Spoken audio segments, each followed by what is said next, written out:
Vous ne les voyez pas, car elles sont sous la colline de la Croix-Rousse depuis des siècles, peut-être même depuis 2 millénaires. Une succession de galeries de captage d'eau souterraine, interdites au public, gérées aujourd'hui par le Grand Lyon. Au-dessus de nos têtes, on a l'antenne du réseau supérieur avec toutes les antennes perpendiculaires, les 34 antennes perpendiculaires qui font une trentaine de mètres. Les arêtes de poissons. Les arêtes de poissons.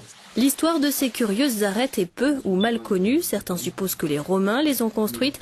Elles auraient ensuite été utilisées au XIXe siècle à des fins militaires, puis en 39-45 pour d'autres raisons.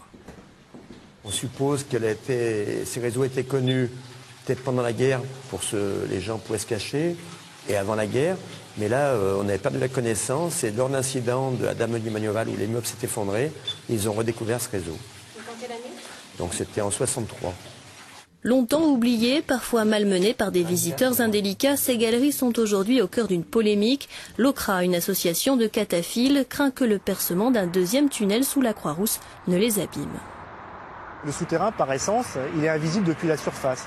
Donc on peut faire des travaux dégradants sans que personne n'en sache rien. Le Grand Lyon se défend de vouloir détruire ces centaines de mètres de galeries. Dans ce cas, demandent certains pourquoi ne pas profiter des travaux du tunnel pour rendre ce site accessible au public lors de visites guidées. Regardez, à Paris, on visite les catacombes. À Provins, on visite les souterrains. Saint-Léonard, on fait de la barque sur un lac souterrain. À Naples, on visite la ville souterraine. Pourquoi Lyon, on est toujours en retard ? Lyon, la souterraine, l'idée pourrait faire son bout de chemin dans l'esprit de Gérard Collomb, mais pour l'instant le maire garde l'accès aux arêtes de poissons fermées et pour cause, ce parcours est très dangereux.